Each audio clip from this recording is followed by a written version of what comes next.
मित्रांनो, अतिशय महत्त्वाची बातमी. मुख्यमंत्री माझी लाडकी बहीण योजना संदर्भात महत्त्वपूर्ण माहिती.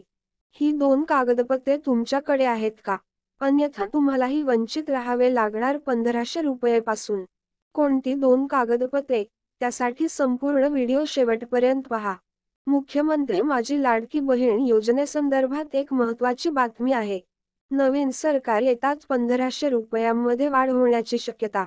आता हा हप्ता कधीपर्यंत वितरित करण्यात येणार व कुणाला मिळणार पहा. लाडकी बहीण या योजनेसाठी अर्ज करण्यासाठी अंतिम मुदत 15 ऑक्टोबरपर्यंत देण्यात आली होती. त्यानंतर 16 ऑक्टोबरला विधानसभा निवडणूक कार्यक्रमाची घोषणा झाली आणि आचारसंहिता लागली. या योजनेतील ज्या महिलांच्या अर्जाची छाननी बाकी होती, ती तेव्हा आचारसंहितेच्या कचाट्यात सापडली. मात्र आता आचारसंहिता संपल्यानंतर उर्वरित अर्जाची छाननी प्रक्रिया लवकरच सुरू करण्यात येणार आहे. त्यानंतर लाभार्थी महिलांची अंतिम यादी बनवण्यात येणार आहे. यावेळी ज्यांच्या अर्जामध्ये त्रुटी आढळून आल्या आहेत, त्या त्रुटी दूर करून अर्जदारांनी पुन्हा अर्ज भरावे असं सांगण्यात आलं आहे.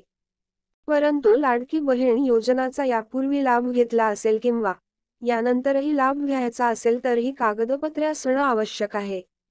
कोणती कागदपत्रे? तर तुमच्याकडे पिवळे किंवा केसरी रेशन कार्ड असणे आवश्यक आहे. किंवा हेही नसेल तर तुमच्या कुटुंबाचं वार्षिक उत्पन्न हे 2.5 लाख रुपयेपेक्षा कमी असल्याचे प्रमाणपत्र सादर करावं लागणार आहे.